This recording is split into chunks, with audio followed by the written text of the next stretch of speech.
Shalom, selamat pagi bagi kita semua. Berjumpa kembali pada sharing renungan firman Tuhan pagi hari ini.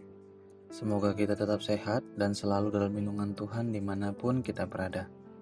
Sebelum menikmati sharing renungan firman Tuhan pagi ini, marilah kita berdoa.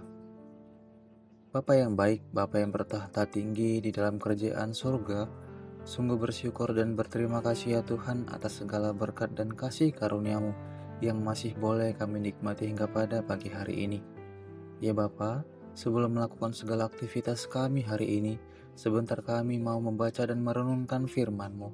Kiranya Engkaulah yang boleh menolong kami, agar kami dapat mengerti dan memahami firman-Mu. Terima kasih Bapa, terima kasih Yesus, terima kasih ya Roh Kudus. Amin.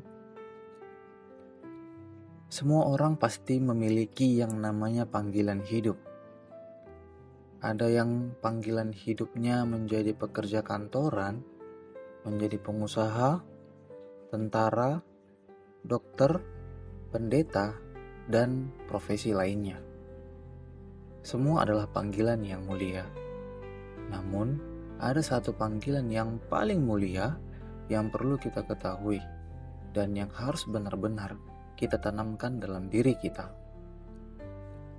Apa panggilan itu dan apa yang harus kita lakukan ketika tahu ternyata panggilan itu ditujukan kepada kita? Renungan firman Tuhan hari ini akan menolong kita menemukan jawaban dari pertanyaan ini.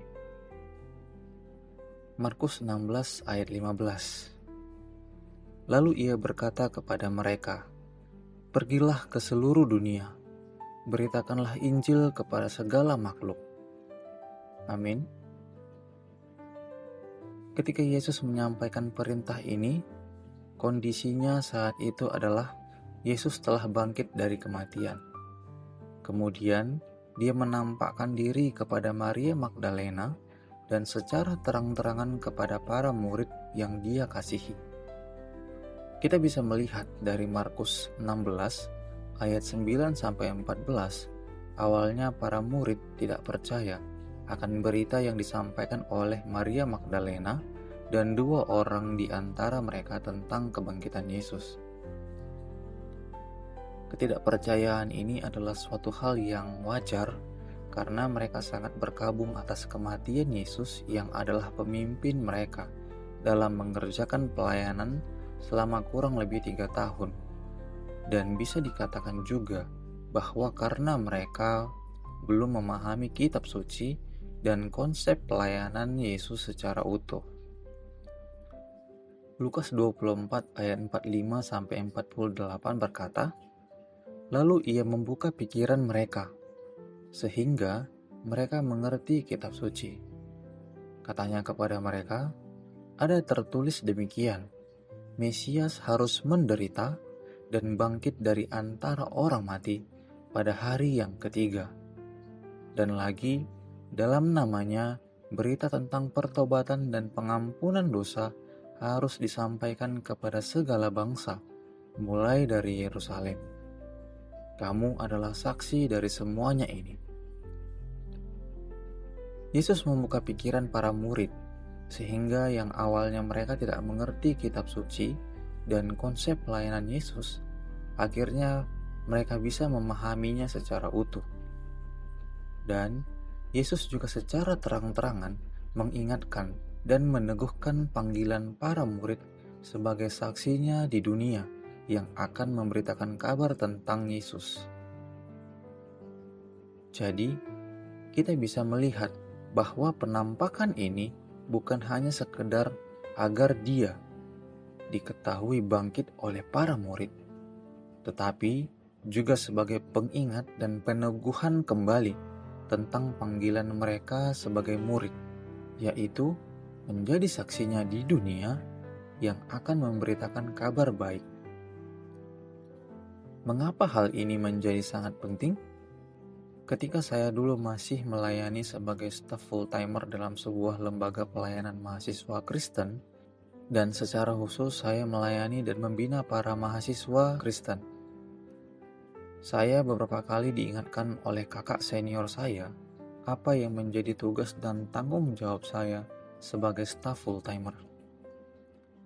Beberapa kali diingatkan ini memiliki fungsi penting tersendiri bagi saya, yaitu agar semakin bisa memurnikan panggilan saya sebagai pelayan Tuhan yang senantiasa memberitakan kabar baik tentang Yesus kepada adik-adik binaan saya, dan juga bisa semakin menanamkan panggilan itu dalam diri saya. Dan hal inilah yang juga dilakukan oleh Yesus kepada para murid, yaitu agar mereka semakin bisa mengetahui, memurnikan, dan menanamkan pada diri mereka bahwa mereka adalah saksi Kristus di dunia. Ketika telah diteguhkan oleh Yesus, Yesus melanjutkan perkataannya dalam Markus 16 ayat 15. Lalu ia berkata kepada mereka, "Pergilah ke seluruh dunia, beritakanlah Injil kepada segala makhluk." Kita melihat bahwa Yesus pun mengutus para murid untuk memberitakan Injil. Namun, yang perlu kita ketahui adalah Yesus tidak serta-merta langsung mengutus begitu saja para murid. Tapi, Kisah Para Rasul 1 ayat 8 mengatakan, "Tetapi kamu akan menerima kuasa kalau Roh Kudus turun ke atas kamu, dan kamu akan menjadi saksiku di Yerusalem dan di seluruh Yudea dan Samaria dan sampai ke ujung bumi." Sebelum pergi memberitakan kabar baik, para murid pun dianugerahkan Roh Kudus yang akan menuntun dan menolong mereka dalam pelayanan pemberitaan. Lalu, ketika mereka telah menerima Roh Kudus dan diutus untuk memberitakan kabar baik, respon para murid adalah pergi untuk memberitakan. Markus 16 ayat 20 berkata, "Mereka pun pergilah memberitakan Injil ke segala penjuru, dan Tuhan turut bekerja dan meneguhkan firman itu dengan tanda-tanda yang menyertainya." Dari bagian-bagian ini kita bisa melihat ketika para murid diingatkan dan diteguhkan kembali mengenai panggilan mereka, lalu mereka diperlengkapi oleh Tuhan kemudian diutus, respon mereka adalah pergi memberitakan kabar baik ke seluruh penjuru dunia, dan sampailah akhirnya kepada kita kabar baik itu. Ketika kita mendengar kabar baik itu, kita pun bertobat dan percaya kepada Tuhan, serta mengakui bahwa Yesus adalah juru selamat kita. Lalu, kita pun diberikan status baru oleh Tuhan, yaitu anak-anak-Nya.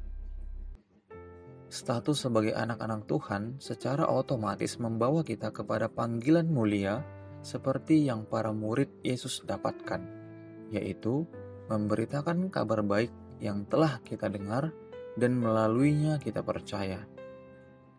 Dan hari ini, kita semua diingatkan mengenai panggilan itu. Apakah yang menjadi respon kita dalam menanggapi panggilan Tuhan ini? Sudah pernahkah kita menyaksikan iman kita? Menjadi saksi kebenaran Yesus dalam setiap profesi yang telah Tuhan anugerahkan bagi kita? Atau kita masih enggan ataupun memiliki ketakutan dalam memberitakan kabar baik tentang Tuhan bagi orang lain?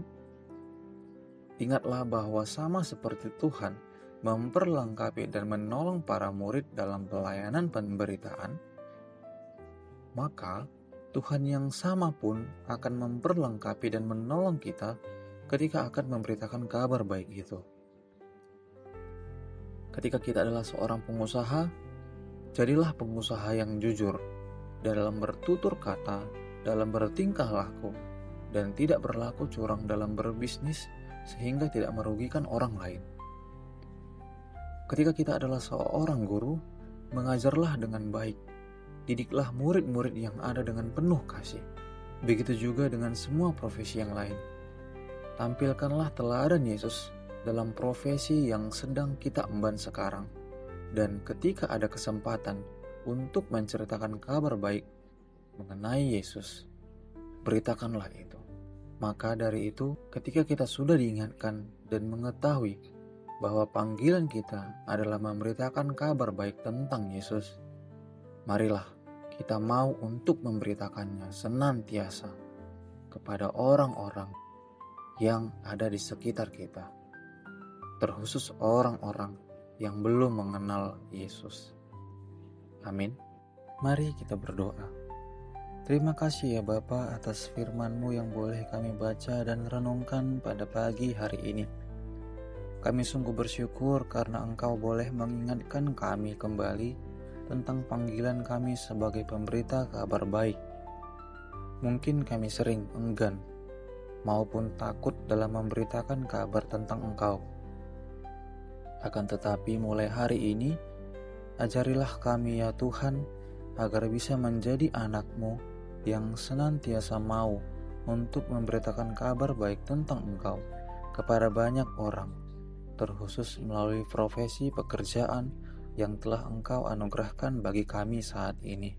Biarlah kami selalu dapat menjadi perpanjangan tangan-Mu ya Tuhan, untuk meraih orang-orang yang belum mengenal Engkau. Terima kasih ya Tuhan, berkatilah segala aktivitas dan pekerjaan kami hari ini, dan biarlah kami selalu dapat menyenangkan hati-Mu, hanya di dalam nama anak-Mu Yesus Kristus Tuhan dan Juru Selamat kami yang hidup. Kami telah berdoa dan mengucapkan syukur. Amin.